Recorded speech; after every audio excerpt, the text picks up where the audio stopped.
എങ്ങനെയെങ്കിലും ഇതും കൊണ്ട് രക്ഷപ്പെടാമെന്ന് വിചാരിച്ചപ്പോൾ നിന്റെ മുടിഞ്ഞ മാമ ഒലക്കയുടെ മൂട് അന്വേഷിച്ചുകൊണ്ട് കുറെ പോലീസുകാരായിട്ട് അവിടെ കിടന്ന് കറങ്ങുന്നു.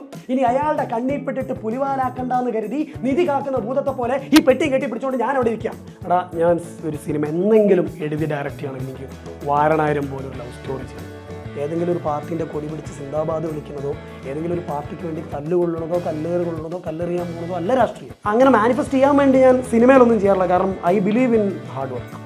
നിനക്ക് വേണ്ടി ഇതിന് മാത്രം അതും ഫുള്ള് പെമ്പിള്ളായിരുന്നു. അതെന്താണ് എൻ്റെ കുട്ടൻസ് എന്ന് അറിയാനാണ് തന്നെ ഞാൻ വിളിച്ചത്. ഏതെങ്കിലുമൊക്കെ ഡയറക്ടേഴ്സിനെ മീറ്റ് ചെയ്ത് സംസാരിച്ച് അവർ നോക്കാം എന്ന് പറഞ്ഞിട്ടുണ്ടെങ്കിൽ ഇന്ന ഡയറക്ടർ നോക്കാം, അതൊക്കെ ഉണ്ട്. അപ്പം അതിൽ ഓരോന്നോരോന്ന് ഇങ്ങനെ ഇല്ലാതാവുമ്പോൾ ആ ഒരു വീക്കെൻഡ് ഭയങ്കര ഡൗൺ ആയിരുന്നു ശരിക്കും. എടാ, നിൻ്റെ ഒരു 3 വീഡിയോ എങ്കിലും എൻ്റെ ഗാലറിയിൽ ഇപ്പം ഉണ്ടാവും. ലോക്ക്ഡൗൺ സമയത്ത് എനിക്ക് ഏറ്റവും കൂടുതൽ റിഫ്രഷ്മെന്റ് തന്ന വീഡിയോസ് നിൻ്റെതാണ്. ഇപ്പോൾ ഭാഷ്യത്തിൻ്റെ സിനിമയെ പറ്റി പറയുമ്പോൾ തന്നെ ഇമ്പോർട്ടൻ്റ് ആണ് ഭാഷ്യത്തിൻ്റെ ആടുജീവിതം. എൻ്റെ ഉള്ളിലുള്ള ഡയറക്ടറിനെ പുറത്തേക്ക് കാണിക്കാനുള്ള ഒരു വലിയ മീഡിയമാണ്. What is correct for you may not be correct for me. So I strongly disagree generalizing political correctness. അത് ആഷിഖ് ബ്രോ അതിൻ്റെ ഓപ്പോസിറ്റ് സാധനം അഡ്രസ്സ് ചെയ്തോ ഗ്ലോറിഫൈ ചെയ്തോ പറയുമ്പോൾ അത് പൊളിറ്റിക്കലി ഇൻകറക്റ്റ് ആണെന്ന് ഞാൻ പറയാൻ പാടില്ല. പൊളിറ്റിക്കലി ഇൻകറക്റ്റ് ആയ കാര്യങ്ങളൊന്നും ഞാൻ പറഞ്ഞില്ല. ചിലരുടെ വിഷനെതിരായ കാര്യങ്ങൾ പറഞ്ഞിട്ടുണ്ടാവും, അവരുടെ പെർസ്പെക്റ്റീവിനെതിരായ ചില കാര്യങ്ങൾ ഞാൻ പറഞ്ഞിട്ടുണ്ടാവും. പക്ഷെ ഞാൻ അതൊന്നും പിൻവലിച്ചില്ല. കാരണം ഞാൻ അതിൽ പറഞ്ഞത് എന്താണെന്ന് വ്യക്തമായ ബോധം എനിക്കുണ്ട്. ഒരു പെർട്ടിക്കുലർ സംഭവം സംസാരിച്ചാൽ അത് വേറൊരാളെ പെർസ്പെക്റ്റീവിൽ തെറ്റാണെങ്കിൽ അവരെൻ്റെ അടപടലമാണ് നശിപ്പിക്കുന്നത്. ആർജവത്തോടുകൂടി സോഷ്യൽ കാര്യങ്ങളിൽ പ്രതികരിക്കുന്ന ഒരു ഭാഷ ഇതുണ്ടായിരുന്നു.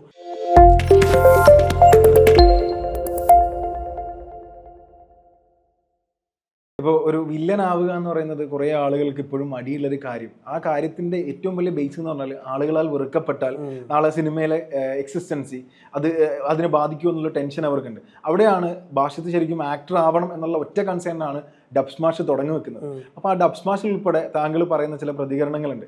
അത് പൊളിറ്റിക്സ് ആയിക്കോട്ടെ, അല്ലെങ്കിൽ വിദ്യാർത്ഥികൾക്കെതിരെ, അല്ലെങ്കിൽ വിദ്യാർത്ഥികളുടെ ജീവിതത്തിൽ സംഭവിക്കുന്ന കാര്യങ്ങൾ, സമൂഹത്തിൽ സംഭവിക്കുന്ന കാര്യങ്ങളൊക്കെ തുറന്നു പറച്ചിലുകൾ ഒരുപാട് ഉണ്ടായിട്ടുണ്ട് ഭാഷ്യത്തിൻ്റെ ജീവിതത്തിൽ, പ്രത്യേകിച്ച് സോഷ്യൽ മീഡിയ ഉപയോഗിച്ചിട്ട്. അപ്പോൾ അവിടെ എപ്പോഴെങ്കിലും ഇപ്പോൾ നമ്മൾ അറിയുന്ന സോപ്പ് കോൾഡ് ആക്ടേഴ്സ് വരെ ഡിപ്ലോമാറ്റിക് ആയി നിൽക്കുന്ന സമയത്താണ് താങ്കൾ ആസ് എ ന്യൂ കമ്മർ സിനിമയിലേക്ക് ചുവടുവെക്കുന്ന, സിനിമ ആഗ്രഹിക്കുന്ന ഒരാൾ എന്ത് ചെയ്യുന്നത്, വെട്ടി തുറന്ന കാര്യങ്ങൾ പറയുന്നത്. ഇത് നിലനിൽപ്പിനെ ബാധിക്കുന്ന ഒരു ടെൻഷൻ എപ്പോഴെങ്കിലും? ഞാനിപ്പോൾ വെട്ടി തുറന്ന് പറയണില്ലല്ലോ. ഞാനിപ്പോൾ ഡിപ്ലോമാറ്റിക് ആണല്ലോ. അല്ല, അത് വേണമെന്ന് വെച്ചിട്ട് ഡിപ്ലോമാറ്റിക് ആവണമെന്നല്ല ആരും. ഞാൻ പറയുന്നത് ഈ പറയുന്ന ആക്ടേഴ്സ് ആരായാലും അവർ ഡിപ്ലോമാറ്റിക് ആവണമെന്ന് വിചാരിച്ചിട്ട് ആരും ഡിപ്ലോമാറ്റിക് ആവണില്ല. സമൂഹമാണ് അവർ ഡിപ്ലോമാറ്റിക് ആക്കുന്നത്. കാരണം നമ്മൾ ഈ പറയുന്ന ഈ നേരത്തെ പറഞ്ഞ അതേ സാധനമാണ്, പെർസ്പെക്റ്റീവാണ്. ഇപ്പം ഞാൻ ഇന്ന് ഒരു പെർട്ടിക്കുലർ സംഭവം സംസാരിച്ചാൽ അത് വേറൊരാളെ പെർസ്പെക്റ്റീവിൽ തെറ്റാണെങ്കിൽ അവരെൻ്റെ അടപടലമാണ് നശിപ്പിക്കുന്നത്. ഞാൻ എന്താണോ ആ പറഞ്ഞ സ്റ്റേറ്റ്മെൻറ്റിന് മാത്രമല്ല, അവർ താഴെ മുതൽ പോയി എൻ്റെ പഴയ കാര്യങ്ങൾ ഇത് മൊത്തം ക്രിട്ടിസൈസ് ചെയ്തുകൊണ്ടിരിക്കുമ്പോൾ സ്വാഭാവികമായിട്ടും പറയുന്ന ആൾ ഡിപ്ലോമാറ്റിക് ആവേണ്ടി വരും. കാരണം അയാളെ മോറൽ താഴെ പോവാണ്. ഇത് പേടിയില്ലാണ്ട് നമുക്ക് സംസാരിക്കാം. അങ്ങനെ ഒരു സെക്യൂർഡ് ആയിട്ടുള്ളൊരു സ്ഥലത്താണ് നമ്മളെ വർക്ക് പ്ലേസ് എങ്കിൽ അങ്ങനെയല്ല. ഇപ്പം ഞാനിപ്പം സിനിമാപരമായിട്ട് എന്തെങ്കിലും ഒരു സാധനം പറഞ്ഞു, ആഷിഖ് ബ്രോനെ ചിന്തിച്ചു, ഇപ്പോൾ ഒരു സിനിമ ഇറങ്ങി, ആ സിനിമനെ ഭയങ്കരമായിട്ട് നെഗറ്റീവ്ലി ക്രിട്ടിസൈസ് ചെയ്യപ്പെടുന്നു. അതിലൊരു നെഗറ്റീവ് ക്രിറ്റിസിസം എൻ്റെതാണെങ്കിൽ ആ സിനിമയുമായി ബന്ധപ്പെട്ട ഒരാളും നാളെ തന്നെ ഒരു സിനിമ ചെയ്യുമ്പോൾ വിളിക്കൂല. ഞാൻ ഫാക്റ്റാണ്. അപ്പം ചില കാര്യങ്ങൾ നമ്മൾ പറയാതെ ഒതുക്കി വെക്കേണ്ടി വരും. പക്ഷേ എന്നെ അലട്ടുന്ന സാധനം അല്ലെ എന്തെങ്കിലും ഒരു സംഭവം, സോഷ്യൽ ഇഷ്യൂ, അല്ലെങ്കിൽ ഒരു പെർട്ടിക്കുലർ പൊളിറ്റിക്കൽ സിനാരിയോ, അത് കണ്ടിട്ട് എനിക്കത് മോശമായിപ്പോയി എന്ന് തോന്നിയാൽ അത് ഞാൻ ഒരു പേടിയില്ലാതെ ഇന്നും പറയാറുണ്ട്, അന്നും പറഞ്ഞിട്ടുണ്ട്. പണ്ട് ഞാനത് കൂടുതൽ പ്രതികരിക്കുമായിരുന്നു. അതിപ്പോൾ അടുത്ത് ഞാനൊരു കമൻറ്റ് കണ്ടു, മെനയാന്നിട്ടൊരു വീഡിയോൻ്റെ ഇടയിൽ, ആർജവത്തോടുകൂടി സോഷ്യൽ കാര്യങ്ങളിൽ പ്രതികരിക്കുന്ന ഒരു ഭാഷ ഇതുണ്ടായിരുന്നു, ഇപ്പം കാണാറില്ല എന്ന് പറഞ്ഞു. അപ്പം ഞാനതിന് മറുപടി പറഞ്ഞത്, എനിക്ക് മറുപടി ഉണ്ട് വ്യക്തമായത്. വേറൊന്നുമല്ല, ഈ പേടിച്ചിട്ടൊന്നുമല്ല. പ്രതികരണം തൊഴിലാക്കണ കുറേ യൂട്യൂബേഴ്സും കുറേ ഇൻസ്റ്റാഗ്രാമേഴ്സും പിന്നീട് വന്നു. ഹൂംസോ എവർ, ഞാൻ ആരെയും പേരെടുത്ത് പറയണമെന്നില്ല. ഇവർ പ്രതികരിച്ചുകൊണ്ടേയിരിക്കുകയാണ്. ചെറിയ കാര്യങ്ങൾക്കും വലിയ കാര്യങ്ങൾക്കും ഒക്കെ പ്രതികരണമാണ് ഇവരുടെ മെയിൻ കണ്ടന്റ്. അപ്പോൾ എനിക്ക് തോന്നി ഞാനും അതിലൊരാളായി ചിലപ്പോൾ തള്ളപ്പെടും ഉറപ്പായിട്ടും. കാരണം എൻ്റെ പ്രതികരണങ്ങളിൽ ഒരു ജെനുവിനിറ്റി ഉണ്ടായ കാലത്താണ് ആഷിഖ് ബ്രോ അടക്കം ആളുകൾ നിങ്ങൾ പ്രതികരിച്ചത്. കാരണം അന്നൊരു ജെനുവിനിറ്റി തോന്നിയിട്ടുണ്ടാവും. പിന്നെ ഈ ആളുകൾ മൊത്തം കുറേ ആളുകൾ അങ്ങനെ കുറേ സ്റ്റൈല്, കുറേ ആൾക്കാർ മാസ്ക് വെച്ച്, കുറേ ആൾക്കാർ മുഖം കാണിക്കാതെ, കുറേ അങ്ങനെ പല ആളുകളും ഇത് തൊഴിലായി. പ്രതികരണം എന്നുള്ളത് തൊഴിലായപ്പോഴാണ് ഞാൻ പതുക്കെ അതിന് മാറിയത്. ഞാനിപ്പോൾ സ്റ്റോറികളിൽ മാത്രമേ അത് ചെയ്യാറുള്ളൂ. ഞാൻ എന്തെങ്കിലും ഒരു കാര്യം, ഇപ്പോൾ ലാസ്റ്റ് മറ്റേ നമ്മളെ കേരള സാർ 100% ലിറ്ററസി സാർ വന്ന സമയത്തും ഒരുപാട് കാര്യങ്ങൾക്ക്, ഇപ്പോൾ ഷഹബാസ് ഇഷ്യൂ വന്ന സമയത്തൊക്കെ ഞാൻ ഈ സ്റ്റോറികളിലൂടെ മാത്രം പ്രതികരിക്കുന്നത്. എന്നെ ഫോളോ ചെയ്യണ സ്ഥിരമായി കാണുന്ന ആളുകൾ അത് കണ്ടാൽ മതി. കാരണം അവർക്ക് എന്താ അറിയാം, ഞാനൊരു പ്രതികരണ തൊഴിലാളി അല്ല എന്നും ഇത് ഞാൻ ഫെയിമിന് വേണ്ടി ചെയ്യല്ല എന്നും എൻ്റെ ആശയങ്ങളും ആദർശങ്ങളും പറയാൻ ഇഷ്ടമുള്ള ആളായതുകൊണ്ട് പറയാണെന്നും അറിയുന്നവർ മാത്രമേ ഉണ്ടാകും. അല്ലാതെ ഇത് സർക്കുലേറ്റ് ചെയ്തുകൊണ്ട് നമുക്ക് പ്രത്യേകിച്ച് കാര്യമൊന്നും നമ്മുടെ പർപ്പസ് അതല്ല. അപ്പോൾ മാർക്കോയുടെ ഭാഗമായിരുന്നു ശരി. മാർക്കോയ്ക്ക് ഇപ്പോൾ വലിയ വിമർശനങ്ങൾ മാർക്കോ അല്ലേ? ഇപ്പോൾ ഷെരീഫ് ഖാനെ ലേറ്റസ്റ്റ് ആയിട്ട് എന്താ ബൈറ്റ് കൊടുത്തത് ഇങ്ങനെയാണ്, ഇനിയിപ്പോൾ മാർക്കോ പോലൊരു സിനിമ ചെയ്യാൻ സാധിക്കില്ല. അപ്പോൾ ശരിക്കും ഇവിടെ മാർക്കോ ഒരു വില്ലനാണോ? പക്ഷെ മാർക്കോ എൻ്റെ ലൈഫിൽ ഒരിക്കലും ലൈഫിൽ ഒരിക്കലും വില്ലനല്ല. അല്ല, ഞാൻ പറയട്ടെ, ഇത് മാർക്കോനെ പറ്റി ഇപ്പോൾ ഒരുപാട് സംസാരങ്ങളും പരിപാടികളും. പക്ഷെ മാർക്കോ എന്ന് പറഞ്ഞൊരു സിനിമ ഇവിടെ ഇറങ്ങിയത് കൊണ്ടാണ് ഇവിടെ വയലൻസ് ഉണ്ടായതെന്ന് പറഞ്ഞാൽ ഞാൻ ഒരിക്കലും അംഗീകരിക്കില്ല. അതിന് മുന്നേയും വയലൻസ് ഉണ്ട്. മാർക്കോ എന്ന് പറഞ്ഞ സിനിമ ഇറങ്ങിയില്ലായിരുന്നുവെങ്കിലും ഇവിടെ വയലൻസ് ഉണ്ടാകുമായിരുന്നു. എന്നാൽ സിനിമകൾക്ക് ഇൻഫ്ലുവൻസ് ഉണ്ടോ എന്ന് ചോദിച്ചാൽ ഡെഫിനറ്റ്ലി ഉണ്ട്. സിനിമ എന്ന് പറയുന്ന മീഡിയത്തിന് അത് എത്ര ആളുകൾ സിനിമ ആരെയും ഇൻഫ്ലുവൻസ് ചെയ്യുന്നില്ല എന്ന് പറഞ്ഞാൽ ഞാൻ അംഗീകരിക്കില്ല. കാരണം അതിന് ഏറ്റവും വലിയ ഉദാഹരണമാണ് ഞാൻ. സിനിമ എന്നെ ഇൻഫ്ലുവൻസ് ചെയ്തത് കൊണ്ടാണ് ഞാൻ ജോലിയും കളഞ്ഞ് സിനിമയ്ക്ക് വേണ്ടി നടക്കുന്നത്. സോ സിനിമ ഇൻഫ്ലുവൻസ് ചെയ്യുന്നുണ്ട്. അത് കുട്ടികളെ ഇൻഫ്ലുവൻസ് ചെയ്യുന്നുണ്ട്, അഡൽസിനെ ഇൻഫ്ലുവൻസ് ചെയ്യുന്നുണ്ട്, എല്ലാവരും ഇൻഫ്ലുവൻസ് ചെയ്യുന്നുണ്ട്. പക്ഷേ ബ്ലൈൻഡായി, അതായത് ഞാൻ ഉദാഹരണം പറഞ്ഞാൽ ഇപ്പോൾ ഒരു പയ്യൻ, ആ പയ്യൻ 5 നേരം നിസ്കരിക്കുന്ന ഒരു പയ്യൻ, പള്ളി പോകണം, ഇല്ലെങ്കിൽ അമ്പലത്തിൽ എന്നും രാവിലെ പോയി, ഇതില്ലെങ്കിൽ ചർച്ചിൽ പോയി വരുന്ന ഒരു പയ്യനാണെന്ന് വിചാരിച്ചു, അല്ലെങ്കിൽ ഏത്തിസ്റ്റായ ഒരു പയ്യൻ, ഭയങ്കര സോഷ്യൽ ബിഹേവ് ചെയ്യണ വളരെ നല്ല കോഡ് ഓഫ് കണ്ടക്റ്റ് ഉള്ള ഒരു പയ്യൻ, ഒരു സുപ്രഭാതത്തിൽ മാർക്കോ എന്ന് പറഞ്ഞ സിനിമ ഇറങ്ങുന്നു, തിയേറ്ററിൽ പോയെന്ന് കാണുന്നു, തിരിച്ചിറങ്ങി വന്നിട്ട് ഞാൻ നിങ്ങളൊക്കെ കൊല്ലട്ടെ എന്ന് പറയുന്നത് ഞാൻ വിശ്വസിക്കുന്നില്ല. അത് സംഭവിക്കില്ല. അതേസമയം മനസ്സിൽ നെഗറ്റിവിറ്റി ഉള്ള ഒരാൾ, is thinking that he need to be brutal with everyone, സമയം കിട്ടിക്കഴിഞ്ഞ് എനിക്ക് ഇവനെ തല്ലണം, ഇല്ല അങ്ങനെ ചിന്തിക്കുന്ന ഒരാൾക്കൊരു പക്ഷേ മാർക്കോ എന്ന് പറയുന്ന ഒരു സിനിമ കണ്ടാൽ ഈ പറയുന്ന അഡ്രിനാലിൻ റഷ് കയറി വന്നിട്ടൊരു ട്രിഗർ ഉണ്ടാവാം, ഉറപ്പായിട്ടുണ്ടാവും. പക്ഷെ ആ സിനിമ ചെയ്യണത് തെറ്റാണെന്ന് എനിക്ക് തോന്നുന്നില്ല. കാരണം നമ്മൾ ആ സിനിമ ഇല്ലെങ്കിൽ hill depend on something else, ഒന്നെങ്കിൽ ഡ്രഗ്, ഇല്ലെങ്കിൽ ഷാനി പ്രഭാകറിന്റെ ഇപ്പോൾ അടുത്തൊരു ക്ലിപ്പ് ഞാൻ കണ്ടു, ഒരു രാഷ്ട്രീയക്കാരനോട് ഇരുന്ന് ചോദിക്കും സിനിമയുടെ ഇതിനെ പറ്റി പറഞ്ഞപ്പോൾ, നിങ്ങൾ കാണിക്കുന്നത് എന്താണ്? രാഷ്ട്രീയത്തിൽ വെട്ടിക്കൊന്നവനെ പൂമാലിട്ട് സ്വീകരിക്കുന്നതും ഇവിടുത്തെ സൊസൈറ്റി കാണുന്നുണ്ട്. ഈ പറഞ്ഞ പോലെ സിനിമ മാത്രമല്ല, ഒരാൾ നന്നാവണം എന്ന് വിചാരിക്കും. ഇപ്പം ഞാനതിന് ഇന്നലെ മെനയാന്ന് ഞങ്ങൾ ചായ കുടിച്ചോണ്ടിരിക്കുമ്പോൾ ഞാൻ സംസാരിച്ചത്, ബുള്ളറ്റ് എടുത്തിട്ട് നാഗാലാൻഡ് വരെ ദുൽഖർ സൽമാൻ പോണ നീലാകാശം അവിടെ ഇറങ്ങിയപ്പോൾ പയ്യന്മാർ ബുള്ളറ്റ് വാങ്ങി 101%. ചാർലി ഇറങ്ങിയപ്പോൾ ആളുകൾ താടി വെച്ച് പിന്നെ ബാഗി പാൻറ് ഇട്ട് നടന്ന്. എന്തുകൊണ്ട് പറവ് ഇറങ്ങിയപ്പം പള്ളിയിൽ കയറി നിസ്കരിക്കുകയും ബാക്കിയുള്ള അയൽക്കാർക്ക് മൊത്തം ബിരിയാണി വെച്ച് കൊടുക്കുകയും എല്ലാവരും നല്ല രീതിയിൽ നടക്കുകയും ചെയ്യുന്ന ആളുകൾ എന്തുകൊണ്ട് ഉണ്ടായില്ല? അപ്പോൾ അത് ഇൻഫ്ലുവൻസ് ഉണ്ടാവുകയാണെങ്കിൽ 2 രീതിയിലുണ്ടാവും. സോ ഞാൻ പറയണതെന്ന് വെച്ച് കഴിഞ്ഞാൽ ഒരു നെഗറ്റീവ് വൈബ് ആൻഡ് വൈബ്രേഷൻസ് ഇപ്പോഴത്തെ സൊസൈറ്റിയിലും ഇപ്പോഴത്തെ കിഡ്സിൻ്റെ ഇടയിലും ഉണ്ട്, ഡെഫിനറ്റ്ലി ഉണ്ട്. പക്ഷെ അത് സിനിമയിൽ നിന്ന് മാത്രം വന്നൊന്നുമല്ല. സിനിമ അതിനെ ട്രിഗർ ചെയ്യുന്നുണ്ടാവാം. ഇപ്പം അനിമൽ സിനിമ കണ്ടിട്ട് നോർത്തിൽ ഏതോ പയ്യൻ തോക്കെടുത്ത് പോയി എന്ന് പറഞ്ഞു, അപ്പം അത് ട്രിഗർ ചെയ്തതാണ്. അവന് ഓൾറെഡി അങ്ങനെ ഒരു ക്യാരക്ടർ ആണ്, ഡെഫിനറ്റ്ലി ഉണ്ട്. അപ്പം ആ ക്യാരക്ടർ എവിടെ നിന്ന് വന്നു എന്നുള്ളത് അന്വേഷിക്കണം. നമ്മൾ സിനിമ ഇപ്പം സിമ്പിളായിട്ട് ഒരു എക്സാമ്പിളായിട്ട് നമ്മളിപ്പോൾ ഒരു കൊല്ലത്തേക്ക് സിനിമകൾ ബാൻ ചെയ്യാണ്, ഇല്ലെങ്കിൽ നമ്മളൊരു ഫീൽ ഗുഡ് ആയിട്ടുള്ള സിനിമകൾ മാത്രമേ ഇറക്കണുള്ളൂ. ഫീൽ ഗുഡിലുണ്ടല്ലോ ഒരുപാട് പ്രശ്നങ്ങൾ ഇല്ലേ? ഇപ്പോൾ ഫീൽ ഗുഡ് ആയിട്ടുള്ള സിനിമകൾക്കും പ്രശ്നങ്ങൾ കണ്ടുപിടിക്കാൻ നമുക്ക് ഉണ്ട്. അപ്പം ഞങ്ങൾ സിനിമകളെ ഇറക്കണില്ല ഒരു വർഷം, ഇവിടെ ക്രൈമുകൾ ഇല്ലാണ്ടിരിക്കും. സിനിമകൾ ഇൻഫ്ലുവൻസ് ചെയ്യുന്നുണ്ട്, ഡെഫിനറ്റ്ലി യെസ്. പക്ഷെ സിനിമകൾ ഇൻഫ്ലുവൻസ് ചെയ്യുന്നത് കൊണ്ടാണോ ഇവിടെ ഇങ്ങനെ ഉണ്ടാവുന്നത്? ഡെഫിനറ്റ്ലി അല്ല. അതാണ് എൻ്റെ ഉത്തരം. മാർക്കോയിലേക്ക് വരികയാണെങ്കിൽ ഞാൻ പറയാം, ഈ മാർക്കോ എന്ന് പറഞ്ഞൊരു സിനിമ ഒരിക്കലും ഹനീഫ് കെ ആണെങ്കിലോ ഷെരീഫ് കെ ആണെങ്കിലോ ഉണ്ണിയേട്ടനാണെങ്കിലോ ഈ പടം കണ്ട് കുറേ ആൾക്കാർ വയലൻസ് ഉണ്ടാക്കട്ടെ, നശിക്കട്ടെ എന്ന് വിചാരിച്ചിട്ട് അല്ല ഉണ്ടാക്കിയത്. ആ ക്രാഫ്റ്റിന് വേണ്ടി ഉണ്ണു മുകുന്ദൻ എന്ന് പറഞ്ഞ നടൻ എത്രത്തോളം കഷ്ടപ്പെട്ടിട്ടുണ്ടെന്ന് പേഴ്സണലി അറിയുന്ന ഒരാളാണ് ഞാൻ. അദ്ദേഹം ഫിസിക്കലി ആയാലും മെൻ്റലി ആയാലും ഫൈനാൻഷ്യലി ആയാലും അയാൾ അതിൽ എത്രയും ഇൻവെസ്റ്റ് ചെയ്ത അത്ര ആളുകൾ ജീവിതത്തിൽ ഒരിക്കലും ഒന്നിലും ഇൻവെസ്റ്റ് ചെയ്തിട്ടില്ല. അത് പേഴ്സണലി കമ്മ്യൂണിക്കേറ്റ് ചെയ്തിട്ടുള്ള ആളാണ് ഞാൻ. അപ്പോൾ എനിക്കറിയാം പുള്ളിക്ക് ആ സിനിമ എന്ന് വെച്ച് കഴിഞ്ഞാൽ അത്ര ഇമ്പോർട്ടൻ്റ് ആണ്. ഹനീഫ്ക്ക് അത്ര ഇമ്പോർട്ടൻ്റ് ആണ്. ഷെരീഫ് സാറിന് ഈ പറഞ്ഞ പോലെ ഇറ്റ്സ് ഹിസ് ഫസ്റ്റ് ഫിലിം. അപ്പോൾ അവരാരും ഇത് സമൂഹത്തിനെ നശിപ്പിക്കണമെന്നോ സൊസൈറ്റിനെ നശിപ്പിക്കണമെന്നോ വിചാരിച്ചിട്ട് ചെയ്ത സിനിമയല്ല. ഇപ്പോൾ റീസെൻ്റ്ലി കേരളത്തിൽ നടന്ന ഷഹബാസിൻ്റെ കൊലപാതകം, അതുപോലെ ട്രിവാൻഡ്രത്ത് നടന്ന കേസ്, അപ്പോൾ ഇതിലൊക്കെയും ആളുകൾ കൂടുതലും ചർച്ചകൾ മൊത്തവും 2K കിഡ്സ് അങ്ങനെയാണ്, 2K കിഡ്സ് ഇങ്ങനെയാണ്, അപ്പോൾ 90s കിഡ്സ് ഞങ്ങൾക്ക് അതില്ലായിരുന്നു, ഞങ്ങളുടെ ടീച്ചർ ഞങ്ങൾ അടിച്ചാ വളർത്തിയത്, അങ്ങനെ തുടങ്ങി അതൊരു കൈൻഡ് ഓഫ് റേസിസത്തിലേക്ക് മാറുന്നു. സോ ഇത് ശരിക്കും ഇതിലെന്താണ് ബാസിൻ്റെ അഭിപ്രായം? എന്താണ് ഇവിടെ സംഭവിക്കുന്നത് ശരിക്കും? ഇത് ഈ 2K 90s സാധനം ഒരിക്കലും എപ്പോൾ ജനിച്ചു എന്നുള്ളതിൽ ഒരു ഫാക്ടറും ഇല്ല. സറൗണ്ടിങ്സ് ആണ് ഇത്. 90s ജനിച്ചപ്പോഴും സ്കൂളിൽ പോകുമ്പോഴും കയ്യിൽ മൊബൈൽ ഫോൺ ഇല്ല. അതിൻ്റെതായ മാറ്റങ്ങൾ അവൻ്റെ ജീവിതത്തിലുണ്ടാവും. അത് കയ്യിലുണ്ട്, ആക്സസ് ഉണ്ട്, അതിൻ്റെതായ മാറ്റങ്ങൾ പുതിയ തലമുറയ്ക്കുണ്ടാവും. ഇത് പോസിറ്റീവും നെഗറ്റീവും ഉണ്ട്. അന്ന് നമ്മൾ സ്കൂളിൽ പോയ സമയത്ത് നമുക്ക് അറിയാത്ത പല കാര്യങ്ങളും ഇന്ന് സ്കൂളിൽ പോണ കുട്ടികൾക്ക് അറിയാം. അതൊരു പോസിറ്റീവാണ്. അതേസമയം അതില്ലാതിരുന്നത് കൊണ്ട് നമ്മൾ അറിയാതിരുന്ന പല മോശം കാര്യങ്ങളും ഇന്ന് അതുള്ളത് കൊണ്ട് ഇവർ അറിയുന്നുണ്ട്. അതിൻ്റെ നെഗറ്റീവ് കാര്യം. ഇപ്പോൾ ഈ എപ്പോൾ ജനിച്ചു എന്നുള്ളതല്ല, the surroundings how it is nurturing you, building you matters. ഇപ്പോഴത്തെ എന്ത് സംഭവിക്കുന്നു എന്ന് വെച്ച് കഴിഞ്ഞാൽ ഞാൻ വളരെ സിമ്പിളായിട്ടൊരു ഉത്തരം, കുട്ടികളാണ് എന്ന് വിശ്വസിക്കാൻ മടിയുള്ള കുട്ടികളാണ് ഇപ്പോൾ മൊത്തം. അതായത് ഞാനൊരു കുട്ടിയാണ് എന്ന് വിശ്വസിക്കാനോ ഇഷ്ടപ്പെടുന്നില്ല ആളുകൾ. ഞാൻ വലിയൊരാളാണ്. ഇപ്പം എന്നെ സംബന്ധിച്ചിടത്തോളം ഞാൻ എത്ര വയസ്സ്, ഇപ്പോൾ 31 വയസ്സായി, I still want to flourish the kid inside me. നമ്മൾ പണ്ട് അങ്ങനെയല്ലേ പറഞ്ഞുകൊണ്ടിരുന്നത്, ഒരു നിങ്ങളുടെ ഉള്ളിലെ കുട്ടി ഭയങ്കര രസമാണ്. ഇന്ന് ആ കുട്ടികളുടെ ഉള്ളിൽ പോലും ഇല്ല. ഏതൊരു കുട്ടിയും അഡൾട്ടായി ചിന്തിക്കുന്നു, അഡൾട്ടായി പെരുമാറുന്നു. ഇല്ലെങ്കിൽ അതിന് ഒരുപാട് ടീച്ചേഴ്സിൻ്റെ ഭാഗത്തും മാതാപിതാക്കളുടെ അടുത്തും തെറ്റുകളുണ്ട്. കാരണം സിമ്പിളായിട്ട് കുട്ടികളോട് പറയാറില്ലേ, നീ എന്താ ഇങ്ങനെ കുട്ടികളെപ്പോലെ പെരുമാറുന്നത് എന്നല്ല പറയേണ്ടത്, നീ കുട്ടിയെപ്പോലെ പെരുമാറുമെന്ന് പറഞ്ഞ് ശീലിക്കണം ഇനി.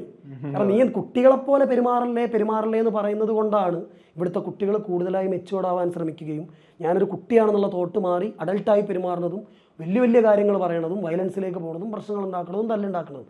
അതേസമയം നീ ഒരു കുട്ടിയാണ്, നീ കുട്ടിയായി പെരുമാറ്, കുട്ടീനെ പോലെ ട്രീറ്റ് ചെയ്ത് കൊടുക്കണം കുട്ടികളെ. ഈ കുട്ടിത്തം എന്ന് പറയുന്ന സാധനം ഇപ്പം ഇല്ല, കുട്ടികളുടെ അടുത്തില്ല. ഞാൻ പറയട്ടെ, ഇപ്പം കുട്ടികൾ മൊബൈൽ ഫോൺ കൊണ്ട് വരുന്നത് തെറ്റാണെന്നല്ല, പക്ഷേ അവിടെ അവരെന്ത് കാണുന്നു, ഞാൻ പറഞ്ഞത് ചെറിയ കുട്ടികളെ പറ്റിയാണ്, അവിടെ അവരെന്ത് കാണുന്നു, how is it is influencing dum എന്ന് പാരൻസ് ചിന്തിക്കണില്ല. അവരെ സംബന്ധിച്ചിടത്തോളം ഭക്ഷണം കഴിക്കണമെങ്കിൽ കുട്ടി ഫോണ് കാണണം, അപ്പോൾ അത് കാണിച്ചു കൊടുക്കണം. ഈ കാണുന്ന കുട്ടി യൂട്യൂബിൻ്റെ മെക്കാനിസം പഠിക്കുന്നുണ്ട്. 3 വയസ്സുള്ള 4 വയസ്സുള്ള ഒരു കുട്ടി യൂട്യൂബ് എങ്ങനെ ഓപ്പൺ ചെയ്യണം, ഷോർട്സ് എങ്ങനെ കാണണം, ഈ കുട്ടി പഠിക്കുന്നുണ്ട്. നിങ്ങളില്ലാത്ത സമയത്ത് ഈ ഫോൺ കൊടുക്കുമ്പോൾ ഈ കുട്ടി അതിൽ എന്താണ് കാണുന്നത് നിങ്ങൾക്ക് അറിയാം, you are not monitoring it. അവിടെ നിന്ന് തുടങ്ങുന്നതാണ് ഈ പ്രശ്നം. ബേസിക്കലി കുട്ടികൾ ആരും ഇപ്പോൾ കുട്ടികളല്ല. അത് നമ്മൾ കൂടുതൽ, ഞാൻ പറഞ്ഞത് കൂടുതൽ we have to invest our self in making the kids. കുട്ടികളെ 18 വയസ്സ്, അതെ 18 വയസ്സാവുന്നത് വരെ നിങ്ങൾ കുട്ടികളാണ്. നിങ്ങൾ ചെയ്യുക, നിങ്ങൾ കളിക്കുക, നിങ്ങൾ ഫുട്ബോൾ കളിക്കുക, ക്രിക്കറ്റ് കളിക്കുക, നിങ്ങൾ മിസ്റ്റേക്സ് ചെയ്യും, നിങ്ങൾ കുട്ടികളാണ്, ചെയ്തോട്ടെ. ഒരു മിസ്റ്റേക്ക് ചെയ്യുമ്പോഴത്തേക്കും എന്തിനത് ചെയ്തത്, അതല്ല, നീ കുട്ടിയാണ്. ഈ കുട്ടി എന്ന് പറയുമ്പോൾ ആരും നെഞ്ചൊക്കെ എടുത്തിട്ട് തലക്കടിക്കാൻ പോലല്ലോ, ഞാൻ എന്തോ ആണെന്നുള്ള തോന്നലുള്ളത് കൊണ്ടാണ്. ഞാനെന്തോ വലുതായി. ഞാൻ ഇപ്പം ഈ ഏറ്റവും കൂടുതൽ സോഷ്യൽ മീഡിയയിൽ നമ്മൾ സ്കൂളിലുള്ള തല്ലുകളും കോളേജിലുള്ള തല്ലുകളും വീഡിയോസ് വരാറില്ലേ, ഈ വീഡിയോസ് അല്ലേ ഇവർ കാണുന്നത്. ഈ വീഡിയോസിൻ്റെ കമൻസ് എന്താ, ഈ വീഡിയോസിൻ്റെ കമൻസിൽ പുളിക്കടാ, അടിക്കടാ, പുളിക്കടാ, ഇല്ലെങ്കിൽ മറ്റവനെ കണ്ടോ, ആ പുറകിൽ നിൽക്കണവനെ കണ്ടോ, ഓൻ്റെ ഉശിരി കണ്ടോ. ഇത് പറയുമ്പോൾ ഈ സ്വാഭാവികമായിട്ട് ഇത് സാധനം വരികയാണ്, സംതിങ് ഗ്രേറ്റ്. അവിടെ ഈ കുട്ടി ഇല്ലാതാവുക.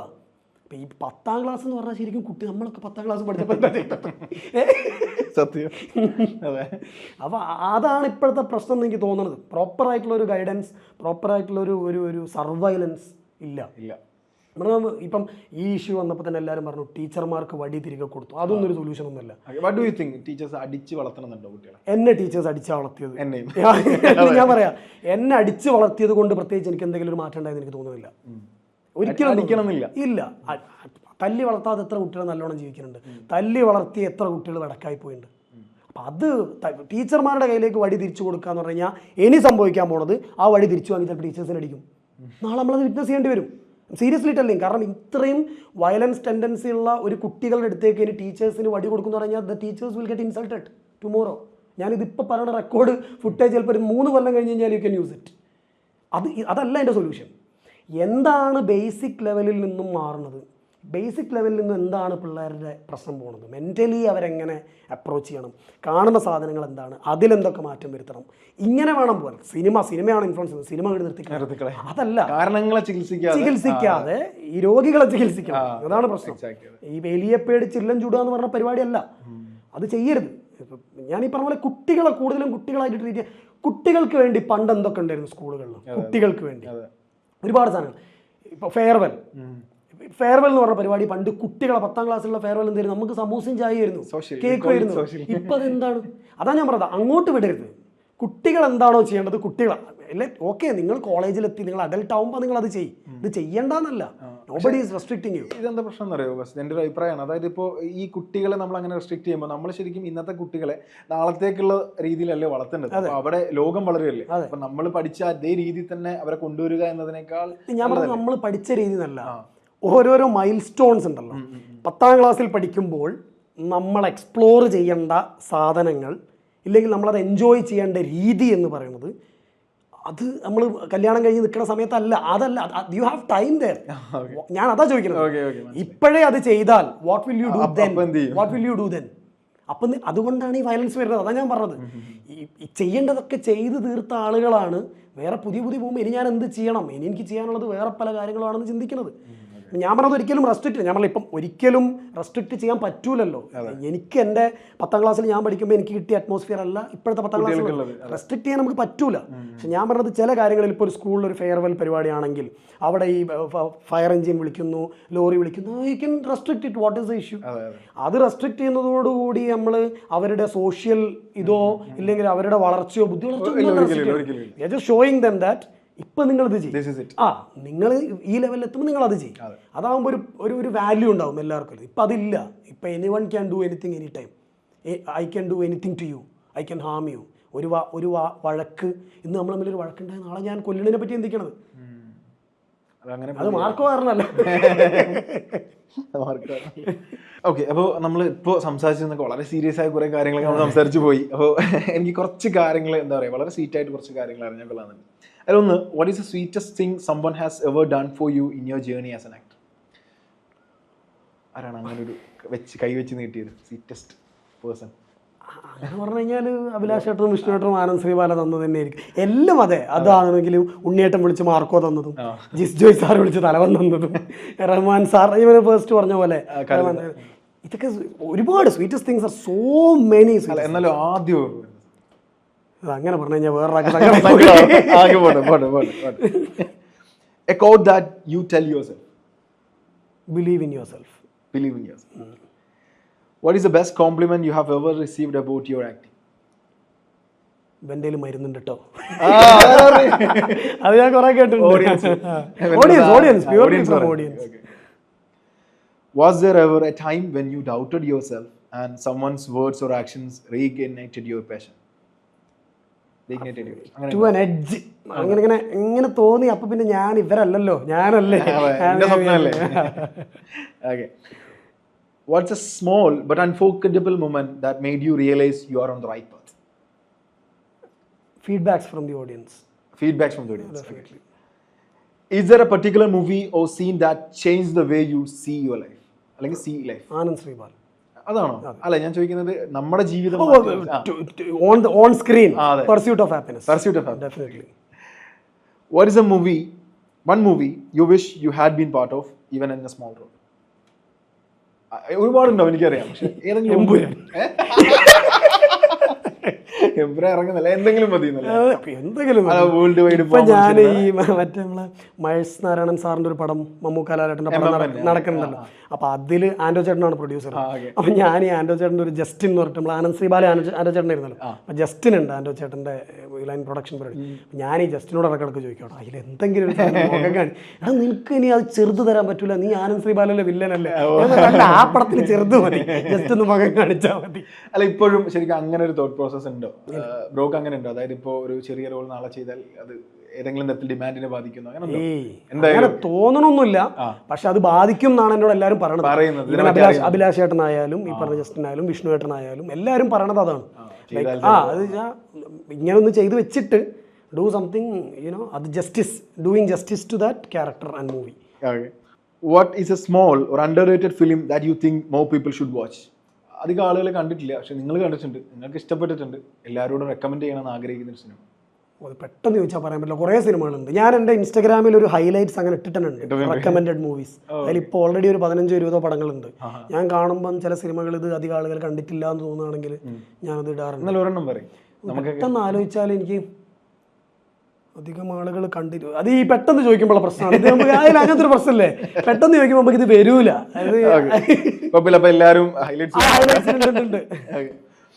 Which movie dialogue do you find yourself quoting all the time? ഏതെങ്കിലും ഒരു മൂവിയിലെ എന്താണ് ഇൻ മൈ ലൈഫ് ഓർ നിരന്തരം പറയുന്നത്?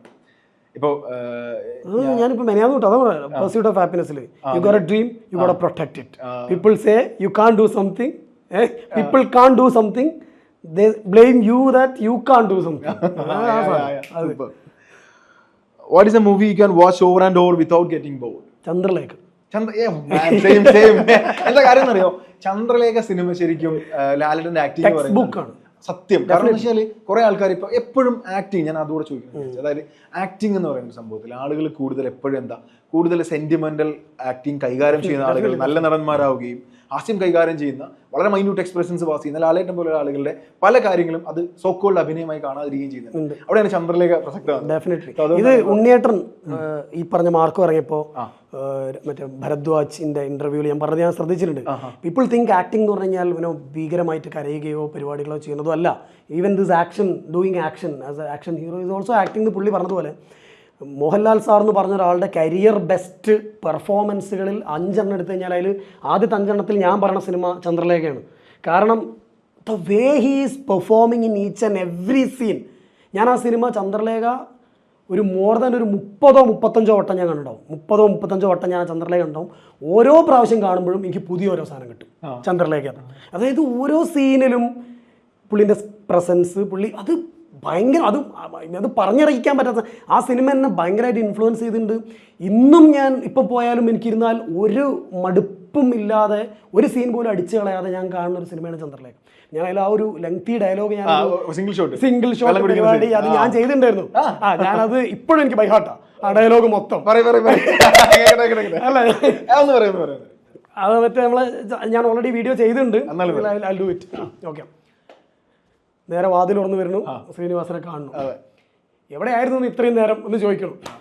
ഇന്നലെ രാത്രി പാതി ചത്തൊരു ശവത്തിനെ നാട്ടുകാരെല്ലാം കൂടി എന്നെ മടിയിലോട്ട് എടുത്തു ചെന്നില്ലേ, അവളെയും താങ്ങി പിടിച്ചോണ്ട് ഞാൻ ആശുപത്രിയിലോട്ട് വന്നു. അവിടെ കുറെ പണ്ടാരങ്ങൾ എന്നെയും പിടിച്ചു വലിച്ച് ആശുപത്രിയിലോട്ട് കയറ്റി. എന്നിട്ട് ഏതാണ്ട് ചവറ് പേപ്പറിലൊക്കെ ഒപ്പിടാൻ പറഞ്ഞു.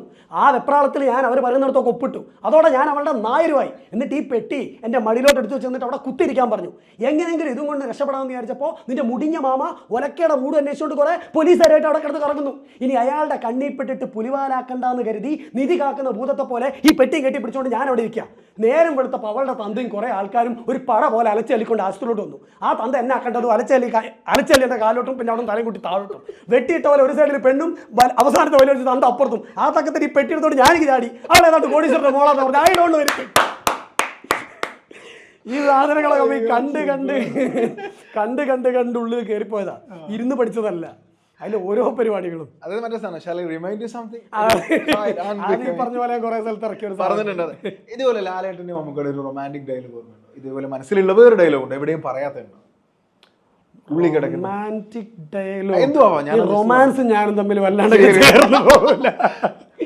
റൊമാൻറ്റിക് ഡയലോഗ്, ലാലേട്ടന്റെ റൊമാൻസ് എന്ന് പറഞ്ഞു കഴിഞ്ഞാൽ നമുക്ക് എല്ലാം എന്നോട് പറ ഐ ലവ് യു എന്ന് കുറച്ച് ഉള്ളത്.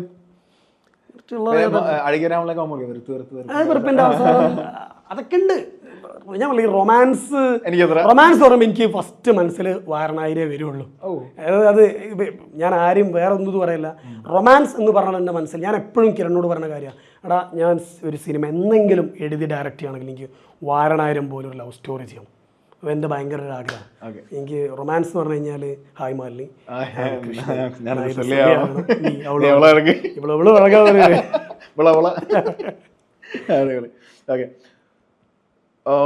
what is a movie you loved as a child that still holds a special place in your heart? C.I.D. Moose. Okay, super. Which film do you think everyone should watch at least once in their life? All the films. No. ഇല്ല, എല്ലാ സിനിമകളും ചെയ്യണം, എല്ലാവരും കാണണം. എല്ലാ സിനിമകളും എല്ലാവരും കണ്ട അത്രയും നല്ലതെന്ന് വിചാരിക്കുന്നതാണ് ഞാൻ. ഇല്ല, one movie Anand Sreebala. Okay, അതിലാണ് നമ്മുടെ കുറച്ച് പരിപാടികളല്ലേ. Okay, if you can change a climax of a movie, അതേതായിരിക്കും? അതിപ്പോ ഏതാ? മലയാളത്തിലൊക്കെ കുറെ സിനിമകൾ പറയാറുണ്ട്. ഇപ്പൊ എല്ലാവർക്കും ഉള്ളത് വന്ദനം, അങ്ങനെ നമുക്ക് സഹിക്കാൻ പറ്റിയില്ല. ചിത്രം, അതൊക്കെ ചേഞ്ച് ചെയ്യണം എന്ന് ആഗ്രഹമുണ്ട്. ക്ലൈമാക്സ് ചേഞ്ച് ചെയ്ത് എന്താക്കി അങ്ങനെയൊക്കെ ആലോചിച്ചിട്ടുണ്ട്. പിന്നെ ഡെഫിനറ്റ്ലി ആലോചിക്കാണ്ടിരിക്കുക. അത് ആസ് എ വ്യൂവർ, അല്ലാണ്ട് ആസ് എ മേക്കർ നമ്മൾ അങ്ങനെ ഇപ്പോഴൊന്നല്ല. അന്ന് നമ്മളിങ്ങനെ അയ്യോ അത് എല്ലാവർക്കും ഉള്ളതല്ല. അത് ഈ പറഞ്ഞ പോലെ ചിത്രം, വന്ദനമൊക്കെ നമുക്ക് climax would have been changed. അതേപോലെ ആനന്ദ് ശ്രീബാലയുടെ ക്ലൈമാക്സിൽ ഞാനിങ്ങനെ പിടുത്തം കൊടുക്കാതെ അവസാനം രക്ഷപ്പെട്ടിട്ട് ഭയങ്കര കുറുപ്പിന്റെ ക്ലൈമാക്സ് ഒക്കെ പോലെ ദുബായിലൊക്കെ ഇങ്ങനെ നടക്കുന്നത്. Ronnie is back. അങ്ങനെ ആനന്ദിനോട് പറയാറുണ്ട്? ഇല്ല, അങ്ങനെ പറഞ്ഞു കഴിഞ്ഞാൽ അടുത്ത പടത്തിന് വിളിക്കുക. അപ്പോൾ ഈ പറഞ്ഞ പോലെ ഒരു റൊമാൻറ്റിക് സിനിമയാണ് ചെയ്യാൻ ആഗ്രഹം, എന്തെങ്കിലും ഡയറക്റ്റ് ചെയ്യുമെങ്കിൽ ഫസ്റ്റ് സിനിമ അങ്ങനെ പ്രതീക്ഷിക്കാമോ? അങ്ങനെ ഒരിക്കലും പറയാൻ പറ്റൂല. ഡെഫിനറ്റ്ലി എനിക്ക് എന്തെങ്കിലും ഒരു ദിവസം ഒരു സിനിമ ചെയ്യണം എന്നുണ്ട്, ആഗ്രഹമുണ്ട്. ചിലപ്പോൾ ഒരു 10 കൊല്ലം കഴിഞ്ഞിട്ടൊക്കെ അത് പറ്റുള്ളൂ. കാരണം അതിന് ഒരുപാട് പഠിക്കാനുണ്ട്, പ്രോസസ്സ് ഉണ്ട്. പക്ഷേ മനസ്സിലെവിടെയോ ഒരാഗ്രഹമുണ്ട്.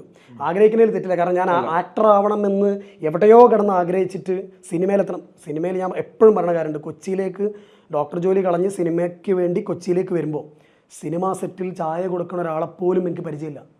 സിനിമ തിയേറ്ററിൽ കണ്ട അല്ലെ ടി വി കണ്ട പരിചയമുള്ളൂ. ഒരാളെ എനിക്കൊന്ന് റെക്കമെൻഡ് ചെയ്യാനോ എന്നൊന്ന് പരിചയപ്പെടുത്താനോ പോലും ആരുമില്ല. അങ്ങനെ വന്ന് നിന്നൊരാളാണ് ഞാൻ. ഇപ്പോൾ കൊച്ചിയിൽ 4 വർഷമായി, 4 സിനിമകൾ റിലീസായി, 4 സിനിമകളും വിജയങ്ങളായ 4 സിനിമകളായിരുന്നു. അപ്പം അതൊക്കെ ഒരു ആഗ്രഹത്തിൻ്റെ പുറത്ത് തുടങ്ങിയതാണ്. സോ ഇന്ന് ഞാനൊരു സിനിമ എഴുതി ഡയറക്റ്റ് ചെയ്യണമെന്ന് എനിക്കൊരു മനസ്സിലൊരു ആഗ്രഹം ഉണ്ടെങ്കിൽ ഒരിക്കലും ഞാൻ അതിമോഹമാണ് മോനെ അതിമോഹം എന്ന് പറഞ്ഞാൽ തളച്ചിടില്ല. അപ്പം ഡെഫിനറ്റ്ലി ആഗ്രഹമുണ്ട്. എൻ്റെ ഏറ്റവും കൂടുതൽ ആഗ്രഹം എൻ്റെ ഉള്ളിൽ എപ്പോഴും ട്രിഗർ ചെയ്യുന്നൊരു ഫാക്ട് വാരണമായിരം പോലെ ഒരു നല്ലൊരു റൊമാൻറ്റിക് സ്റ്റോറി. അതായത് മനസ്സിലെപ്പോഴും ആൾക്കാരുടെ മനസ്സിൽ കണ്ടാൽ പ്രേമിക്കാൻ തോന്നണം ആൾക്കാർക്ക്. അതാണ് എൻ്റെ ഫിലോസഫി. ഞാൻ അത്ര റൊമാൻറ്റിക് അല്ല. അതായത് എനിക്ക് റൊമാൻറ്റിക്കായി അഭിനയിക്കാൻ അറിയാത്തതായിരിക്കാം, എൻ്റെ മനസ്സിൽ റൊമാൻസ് ഉണ്ട്. അപ്പോൾ അങ്ങനെ ഒരു പ്ലാൻ ഉണ്ടാക്കി കൂടെ ശരിക്കും അത് എന്നിലെ ആക്ടറിനെ ചലഞ്ച് ചെയ്യുന്ന രീതിയിൽ? അത് വേറെ ആരെങ്കിലും ചലഞ്ച് ചെയ്യട്ടെ. ഞാനായിട്ട് അങ്ങനെ ചലഞ്ച് ചെയ്ത് കഴിഞ്ഞാൽ ഞാൻ ഭയങ്കര കോൺഷ്യസ് ആയി പോകും. അല്ല, അപ്പോൾ സിനിമ ചെയ്യുന്നുണ്ടെങ്കിൽ അങ്ങനെ ഒരു ആഗ്രഹമുണ്ട്.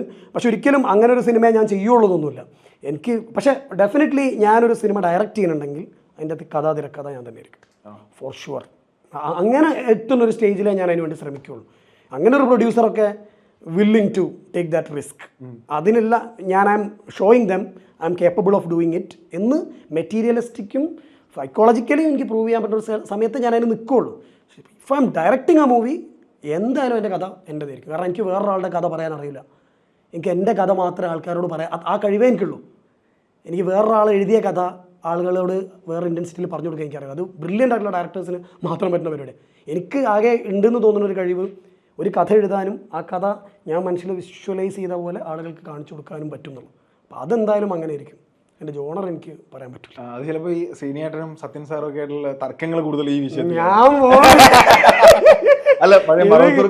അല്ല, ഇതിന്റെ കട്ട എങ്ങനെ പോവാന്നറിയോ? ശ്രീനിയേട്ടനും സത്യൻ സാറിനും ശേഷം ഞാനാണ് ആക്ടർ ഡോക്ടർ. അല്ല അങ്ങനല്ലേ? അല്ല, അവർ തമ്മിലുള്ള തർക്കമൊക്കെ ഈ ബേസിലായിരുന്നു. Friendship may be. കാരണം എന്നെ സംബന്ധിച്ചുള്ള എനിക്കത് പറ്റൂല, എനിക്ക് പറ്റാത്ത കാര്യമാണ്. വേറെ ആളിപ്പം ആഷിഖ് ബ്രോ ഒരു നല്ലൊരു കഥ എഴുതിയിട്ട് നിങ്ങളിത് ഡയറക്റ്റ് ചെയ്യുന്ന വെച്ചാൽ എനിക്ക് പറ്റൂല. അങ്ങനെ ഒരു പ്ലാൻ ഉണ്ടായിരുന്നു. അതെനിക്ക് പറ്റൂല. I am not a director. I am not at all a director, good director. ഞാനൊരു നല്ല സ്റ്റോറി ടെല്ലറാണ്. I can visualise something myself and I can make you to watch the same visuals. അത് മാത്രമേ അത്രേ ഉള്ളൂ എനിക്ക്. അല്ലാതെ അതിന് നിങ്ങൾക്ക് എന്ത് വേണമെന്ന് കാണിച്ചു തരാനും എനിക്ക് അറിഞ്ഞൂടാ, പ്രേക്ഷകർക്ക് എന്ത് വേണമെന്ന് കാണിച്ചു തരാൻ എനിക്കറിയില്ല. എൻ്റെ മനസ്സിലൊരു വിഷ്വലുണ്ട്, അത് ഞാൻ കാണിക്കാം. അത് ഞാൻ അതേപോലെ നിങ്ങൾക്ക് കാണിച്ചു തരാം. അതെനിക്ക് പറ്റും. അതിൽ ഒരു പോയിന്റ് പോലും കുറയാതെ ഞാനത് കാണിച്ചു തരാം. If you like it like it. ഈ സാധനം ഡയറക്റ്റ് ചെയ്യുന്നു, അതിന് ക്യാമറ വെക്കുന്നു, അതിന്റെ ഷോർട്ട് സെലക്ഷൻ ഒക്കെ കഴിയുന്നു. പക്ഷേ ഇതിന്റെ എഡിറ്റിംഗ് പ്രോസസ്സിലും കൂടെ ഇരുന്ന് പിന്നെ എഡിറ്റിംഗിൽ ഞാൻ ഇരിക്കാറുണ്ട്. ഫസ്റ്റ് കട്ട് മുതൽ ഞാൻ ഇരിക്കാറുണ്ട് എൻ്റെ വർക്കുകൾക്ക്. എൻ്റെ വർക്കുകളുടെ എഡിറ്റിംഗ് പ്രോസസ്സ് സാധാ സിനിമേൻ്റെ വർക്കിംഗ് പോലെ എഡിറ്റർ ഇരുന്നിട്ട് ചെയ്യുന്ന പരിപാടിയല്ല. ഞാനിരിക്കുന്നു. കാരണം ഞങ്ങൾക്ക് ഈ റിട്ടേൺ സ്ക്രിപ്റ്റോ ക്ലാപ്പ് ബോർഡോ ഷോർട്ട് റിവ്യൂ പരിപാടികളൊന്നും കണ്ടന്റുകൾക്കില്ല, ആഡുകൾക്ക്. പക്ഷേ ഞങ്ങൾ എഡിറ്റിൽ ആഡിൽ അതൊന്നും ഫോളോ ചെയ്യാറില്ല. ഷോർട്ട് ഡിവിഷൻസും പരിപാടികളൊക്കെ ഉണ്ട്, ഷൂട്ടിംഗ് സ്ക്രിപ്റ്റ് ഉണ്ട്, പരിപാടികളുണ്ട്, ഓർഡേഴ്സ് ഉണ്ട്. പക്ഷേ അത് കഴിഞ്ഞു. ബാക്കിയൊക്കെ മറ്റേ മമ്മി പറഞ്ഞ പോലെ am the map all up here എന്ന് പറഞ്ഞ പോലെ ആയിരത്താണ് ഇരിക്കുന്നു. ഇത് വെക്കടാ, ഇതല്ല, ഇത് വെച്ചോ, ഇപ്പുറത്തെ സാധനം വെച്ചോ, ഇപ്പുറത്ത് വെക്കോ, ഇതൊക്കെ പരിപാടി. ഓക്കെ. അപ്പോൾ ഒരു 4 സിനിമകൾ ഇപ്പോൾ കഴിഞ്ഞ് നിൽക്കുന്നു. അപ്പോൾ അതിന് മുമ്പും കണ്ടന്റ് ക്രിയേറ്റർ ആണ്, ഇപ്പോൾ അതിന് ശേഷവും ഓഫ് കോഴ്സ് കണ്ടന്റ് ക്രിയേറ്റ് ചെയ്യുന്നുണ്ട്. ആഡ് ആയിട്ടാണെങ്കിൽ of course that is content. അപ്പോൾ ഇത് തമ്മിലൊരു വ്യത്യാസം എന്താണ് ഇപ്പോൾ ഫീൽ ചെയ്യുന്നത്? ഒരു ആക്ടർ ആയതിനു ശേഷം എന്താ ഫീൽ? വ്യത്യാസം പ്രത്യേകിച്ച് വ്യത്യാസം തോന്നണമെന്നില്ല. ചെയ്തുകൊണ്ടിരിക്കുന്ന കാര്യം വ്യത്യാസം എന്ന് വെച്ച് കഴിഞ്ഞാൽ ആനന്ദ് ശ്രീബാല ചെയ്തതിന് ശേഷം ഞാൻ പറഞ്ഞില്ല, ഈ പ്രോസസ്സിൽ ഭയങ്കരമായിട്ട് ഇൻവോൾവ് ആയ ശേഷം മൂവി മേക്കിങ്ങിൽ എൻ്റെ വർക്കുകളിൽ ഭയങ്കര ഒരു സിനിമാറ്റിക് അപ്രോച്ച് കൊണ്ടുവരണമെന്ന് ഭയങ്കര ഒരു തോട്ടുണ്ടായിരുന്നു. ലൈക്ക് അതൊരു വെറുതെ ഒരു പരിപാടി ആയിപ്പോകരുത്. അങ്ങനെ ഒരുപാട് കണ്ടന്റുകൾ ഞാൻ എഴുതി വെച്ചപ്പോൾ ഞങ്ങൾ എഴുതി വെച്ചൊരു 10-20 കണ്ടന്റുകൾ ഞങ്ങൾ ഒഴിവാക്കിയിട്ടുണ്ട്. കാരണം അതൊക്കെ നല്ല കണ്ടന്റുകളാണ്, പക്ഷെ നമ്മളിപ്പോൾ ചെയ്യുന്ന പരിപാടി വെച്ചിട്ട് it is not that up to the mark എന്ന് പറഞ്ഞാൽ പറ്റില്ല. അപ്പോൾ ആ ഒരു തോട്ട് ഭയങ്കര ഒരു തോട്ടാണ്. കാരണം that is A very upgradation process. അപ്പം ആ കണ്ടന്റുകളൊക്കെ ഞാൻ ഇതുവരെ ചെയ്ത കണ്ടന്റുകളുടെ അതേ വാല്യൂം അതേ പരിപാടികളുടെ കണ്ടന്റുകളാണ്. പക്ഷെ ഇപ്പോൾ I feel that I need something better, കുറച്ചുകൂടി നല്ലത് കൊടുക്കണം, കുറച്ചുകൂടി സംതിങ് ന്യൂ കൊടുക്കണം. ഇപ്പം പഴയ പോലെയല്ല, ഒരുപാട് കണ്ടന്റ് ക്രിയേറ്റേഴ്സ് ഉണ്ട്. പിന്നെ മെന്റലി എന്തെങ്കിലും ഒരു തോന്നൽ വന്നിട്ടുണ്ടോ എന്ന് വെച്ചാൽ അതൊരു കോമഡി. ഞാൻ പറഞ്ഞ ഒരു റിയൽ ഇൻസിഡന്റ്. ഞാൻ ഈ ഇതേപോലെ കണ്ടന്റ് ചെയ്യുമല്ലോ ഇപ്പോൾ സിനിമ ചെയ്തതിന് ശേഷം, മാർക്കോ ചെയ്തതിന് ശേഷം ഞാൻ കണ്ടന്റ് ചെയ്യാനിരിക്കുമ്പോൾ കുറച്ച് മുന്നേ 2-3 ആഴ്ച ഒരു മാസം മുന്നേ ഞങ്ങളിങ്ങനെ ഞാനും കിരണും സന്ദീപും പ്രവീണൊക്കെ ഉണ്ട്. അപ്പോൾ ഞങ്ങളിങ്ങനെ ഇരുന്നിട്ട് ഒരു കണ്ടൻറ്റ് പ്ലാൻ ചെയ്തു. അപ്പോൾ അതിൽ കോ ആക്ടർ അഭിനയിക്കാനൊരു ലേഡി പെൺകുട്ടി വേണം. അപ്പോൾ ഞങ്ങൾ ഇങ്ങനെ തപ്പാണ് ഓരോരുത്തരെ ആരായിരിക്കും. അപ്പോൾ ഇവരെല്ലാവരും തപ്പുന്നുണ്ട്. അപ്പോൾ ഇതിൽ കിരണ എനിക്കൊരു പ്രൊഫൈൽ ഇങ്ങനെ അയച്ചത്, കിരണാണോ പ്രവീണാണോ അറിയില്ല, ഒരു പ്രൊഫൈൽ അയച്ചത്. ഇത് കറക്റ്റ് ആയിരിക്കുമല്ലോ. ഞാൻ ഈ ഫോട്ടോസും പരിപാടികളൊക്കെ നോക്കുമ്പോൾ കറക്റ്റാണ്, അവിടെ ഇത് നമ്മളെ ക്യാരക്ടറിന് കറക്റ്റ് ആയിരിക്കും. എന്നിട്ട് ഞാനിങ്ങനെ എടുത്തിട്ട് പുള്ളിക്കാരൻ്റെ ഇൻസ്റ്റാഗ്രാം ബയോ എടുത്ത് നോക്കുമ്പോൾ പുള്ളിക്കാരൻ ഒരു സിനിമയിൽ അഭിനയിച്ചിട്ടുണ്ട്. അപ്പോൾ അതിങ്ങനെ ഉണ്ട് ആ സിനിമ ബയോയിൽ. അപ്പോൾ ഞാൻ എടുത്ത് വയ്ക്കാൻ പറഞ്ഞു, പുള്ളിക്കാർ ഒരു സിനിമയിൽ അഭിനയിച്ചിട്ടുണ്ട്, അപ്പം ഇനി നമ്മളെ കണ്ടന്റിലൊന്നും വരൂല. നാച്ചുറലി ഞാൻ പറഞ്ഞതാ, നമ്മളെ കണ്ടന്റിലൊന്നും വരില്ല. അപ്പൊ ഇവൻ കിരൺ ഇവൻ ഇങ്ങനെ ഇരുന്നിട്ട് എന്നോട് ഇങ്ങനെ മുഖത്ത് നോക്കിയിട്ട്, അല്ല നിങ്ങൾ 4 സിനിമയിൽ അഭിനയിച്ചതാണ്. അപ്പോഴാണ് ഞാൻ ആലോചിക്കുന്നത്, ആക്ച്വലി യെസ്, ഞാൻ 4 സിനിമയിൽ അഭിനയിച്ച ആളാണ്. എനിക്ക് I can definitely ask them. അവർ ചെയ്യുന്നുണ്ടോ ഇല്ലയോ, that is their call. That's nothing wrong in I am asking. കാരണം എനിക്കും ആ ഒരു പോർട്ട്ഫോളിയോ ഉണ്ട്. പക്ഷെ ഞാനത് മനസ്സിലാക്കിയ ഒരു കാര്യം ഉണ്ടല്ലോ, എനിക്കിപ്പോഴും ഒരു സിനിമയിൽ അഭിനയിച്ച ആളെ കാണുമ്പോൾ എനിക്ക് ഭയങ്കര, അയ്യോ ഒരു സിനിമയിൽ അഭിനയിച്ച ആളാണ് ആ സാധനം എൻ്റെ മനസ്സിലുണ്ട്.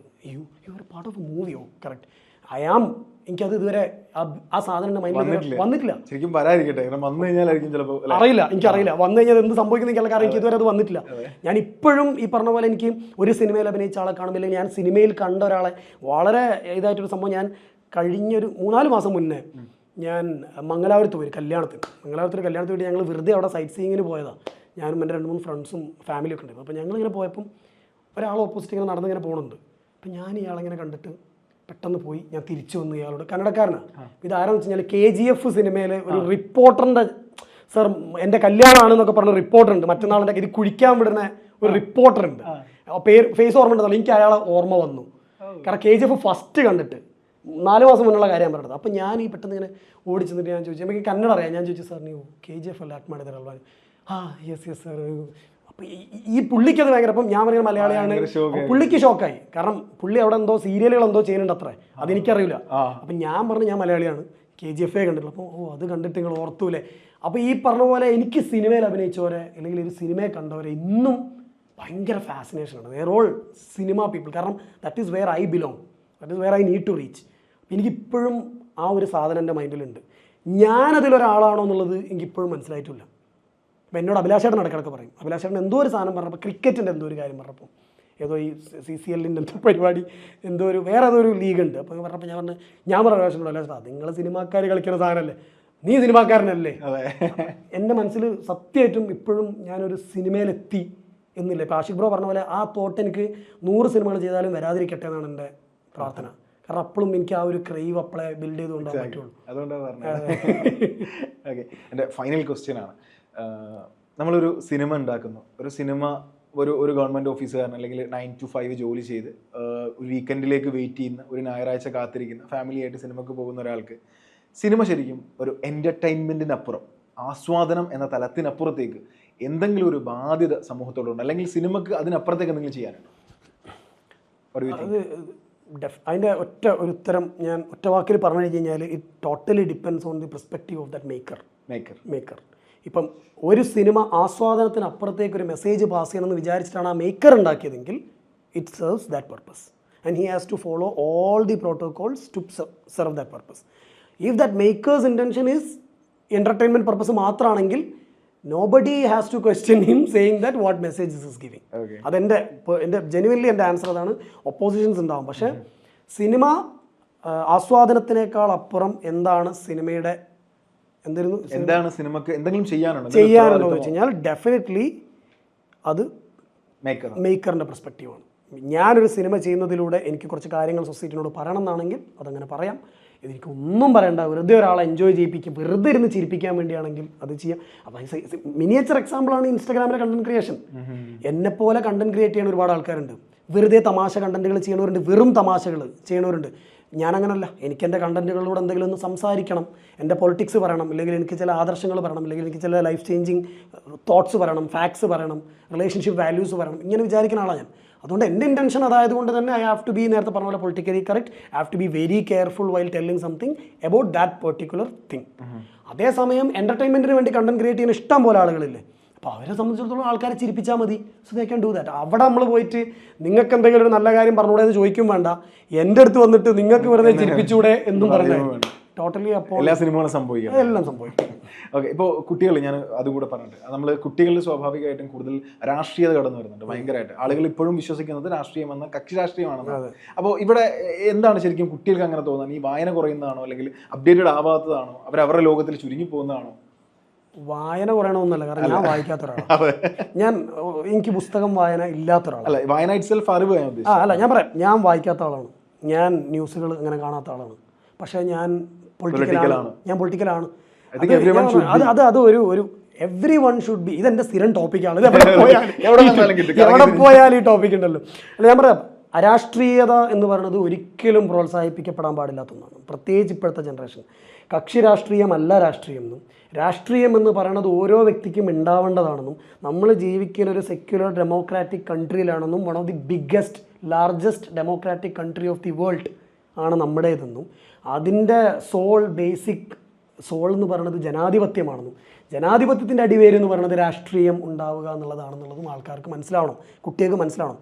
ഏതെങ്കിലും ഒരു പാർട്ടീൻ്റെ കൊടി പിടിച്ച് സിന്ദാബാദ് വിളിക്കുന്നതോ, ഏതെങ്കിലും ഒരു പാർട്ടിക്ക് വേണ്ടി തല്ലുകൊള്ളുന്നതോ, കല്ലേറ് കൊള്ളുന്നതോ, കല്ലെറിയാൻ പോകുന്നതോ അല്ല രാഷ്ട്രീയം. നമ്മൾ ചെയ്യണം, നമ്മുടെ കുടുംബത്തിലായാലും, നമ്മുടെ പ്രവർത്തികളിലായാലും, നമ്മുടെ സ്കൂളിലായാലും, നമ്മുടെ ചുറ്റുപാടിലൊക്കെ നമുക്കൊരു രാഷ്ട്രീയം വേണം. എൻ്റെ പ്രവൃത്തിയിൽ എനിക്കൊരു രാഷ്ട്രീയം വേണം, എൻ്റെ സംസാരത്തിൽ എനിക്കൊരു രാഷ്ട്രീയം വേണം, എൻ്റെ ചിന്താഗതിയിൽ എനിക്കൊരു രാഷ്ട്രീയം വേണം. അതാണ് ഒരാളുടെ പൊളിറ്റിക്സ് എന്ന് വ്യക്തമായി നമ്മളിപ്പോഴത്തെ ജനറേഷന് പറഞ്ഞു കൊടുക്കണം. അത് അവരെ ഞാൻ തെറ്റ് പറയില്ല, കാരണം അവർക്ക് ആരും അത് പറഞ്ഞു കൊടുക്കണില്ല. അവർ നോക്കുമ്പോൾ എന്താ രാഷ്ട്രീയം എന്ന് പറഞ്ഞാൽ ഇതാണ്, കൊടി പിടിക്കുന്നതാണ് രാഷ്ട്രീയം, ഏതെങ്കിലും ഒരു പാർട്ടിയിൽ മെമ്പർഷിപ്പ് ഉള്ളതാണ് രാഷ്ട്രീയം. അതല്ല രാഷ്ട്രീയം നമ്മൾ പറഞ്ഞു കൊടുത്തിട്ടുണ്ടോ? ഇവിടെ ആരെങ്കിലും പറഞ്ഞു കൊടുത്തിട്ടുണ്ടോ? ഈ ഒരു ആക്ടർ ഡോക്ടറോ ഒരു ആഷിഖ് ബ്രോൻ്റെ ഇൻ്റർവ്യൂ ഇത് എത്ര ആൾ കാണും? ഞാനൊരു സ്റ്റോറിയിൽ ഇത് കുറേ പറയുന്നത് എത്ര ആൾ കാണും? അല്ലാതെ ബോധവൽക്കരണം നമ്മുടെ സ്കൂളുകളിലെ പാഠപുസ്തകങ്ങളിൽ എന്താണ് രാഷ്ട്രീയം എന്നുള്ളൊരു ചാപ്റ്റർ ഉണ്ടോ? ഉണ്ടെങ്കിൽ തന്നെ മാറി വരുന്ന സർക്കാരുകൾ അവരുടെ ഭാഗത്തേക്ക് ചായുന്ന രീതിയിലുള്ള രാഷ്ട്രീയത്തിൻ്റെ പരിപാടികളും അവരുടെ നേതാക്കന്മാരുടെ കഥകളും അല്ലേ പറയുന്നുള്ളൂ. രാഷ്ട്രീയം എന്ന് പറഞ്ഞാൽ കക്ഷി രാഷ്ട്രീയമല്ല എന്ന് കുട്ടികൾക്ക് സ്കൂളിൽ പഠിപ്പിച്ചു കൊടുക്കണ എൻ്റെ അറിവിലില്ല, ഞാൻ കണ്ടില്ല. If I M wrong you can correct, or anybody can correct me. ഞാൻ പറഞ്ഞത് അതില്ല, അതുണ്ടാവണം. രാഷ്ട്രീയം പ്രോത്സാഹിപ്പിക്കപ്പെട്ടാൽ ഇതുപോലുള്ള വയലൻസുകൾ, ഇതുപോലുള്ള ആൻറ്റി സോഷ്യൽ ആക്ടിവിറ്റീസ് ഇവിടെ ഉണ്ടാവും. ആൻഡ് അടിച്ചമർത്തപ്പെട്ട ഒരു സൊസൈറ്റി ആയിട്ട് ഇത് വീണ്ടും മാറും. It will be in a different way. ബ്രിട്ടീഷുകാരോ നാട്ടുരാജാക്കന്മാരോ അടിച്ചമർത്തിയത് വേറെ രീതിയിലാണെങ്കിൽ this is going to be in a very brutal way. ഡ്രഗ്സാണ് ഇവിടെ അടിച്ചമർത്താൻ പോണത്, ഇവിടെ സ്വേച്ഛാധിപത്യമാണ് ഇവിടെ അടിച്ചമർത്താൻ പോണത്, ഇവിടെ പിന്നെ ധാർഷ്ട്യങ്ങൾ, അക്രമ രാഷ്ട്രീയത്തിൻ്റെ ധാർഷ്ട്യങ്ങളാണ് ഇവിടെ അടിച്ചമർത്താൻ പോണത്. അപ്പോൾ ഈ സംഭവങ്ങളൊക്കെ ഇല്ലാതിരിക്കണമെങ്കിൽ വളർന്നു വരുന്നവർക്ക് യഥാർത്ഥ രാഷ്ട്രീയം എന്താണെന്ന് ഇവിടെ മനസ്സിലാക്കാം. It is very different. Okay, എന്തായാലും കുറഞ്ഞ സമയം ഒരുപാട് കാര്യങ്ങൾ അതിന്റെ മീനിങ് വേറല്ലേ, സമയമാണ് ഞങ്ങൾ വിളിച്ചത്. സത്യം പറഞ്ഞാൽ എനിക്ക് ഇനിയും സംസാരിക്കണം എന്നുണ്ട്, പക്ഷേ ഓഫ് കോഴ്സ് ഇതൊരു ടൈം ലിമിറ്റ് പരിപാടിയാണ്, അതുകൊണ്ടാണ് ഒരുപാട് സംസാരിക്കണം എന്നുണ്ട്. പക്ഷേ എന്തായാലും അതുകൊണ്ടാണ് ഞാൻ പറഞ്ഞത്, കുറഞ്ഞ സമയത്ത് എനിക്ക് ഒരുപാട് കാര്യങ്ങൾ കേൾക്കാൻ പറ്റി, ഇനിയും കേൾക്കാൻ ആഗ്രഹമുണ്ട്. ഓഫ് കോഴ്സ് കേൾക്കാൻ ആഗ്രഹിക്കുന്നതിനേക്കാൾ കൂടുതൽ കാണാനാണ് ആഗ്രഹം. മനസ്സിലായിട്ടുണ്ട്, കാണിക്കാനാണ് എനിക്ക് ആഗ്രഹം. ഓക്കെ ഓക്കെ, അപ്പൊ കാണിക്കാൻ സാധിക്കട്ടെ. ഒരുപാട് സിനിമകൾ, കൈ നിറയെ സിനിമകൾ ഉണ്ടാവട്ടെ. ഞങ്ങൾ ഇനിയും കഥകൾ കൊണ്ട്, കൺസെപ്റ്റുകൾ കൊണ്ട്, കണ്ണുകൾ കൊണ്ട് വിസ്മയിപ്പിക്കാൻ സാധിക്കട്ടെ. Thank you so much. Thank you so much. And one more thing, cut ചെയ്യുന്നതിന് മുന്നേ ഭയങ്കര നല്ല ക്വസ്റ്റ്യൻസ് ആയിരുന്നു. ലൈക്ക് ഞാൻ യൂഷ്വലി ശ്രദ്ധിച്ചിട്ടുണ്ടോ അറിയില്ല, എൻ്റെ ഇൻ്റർവ്യൂസ് ഒക്കെ വളരെ കുറവാണ്. ഞാൻ 3-4 കൊല്ലം മുന്നെയാണ് വേറെ ഇൻ്റർവ്യൂ കൊടുത്തത്.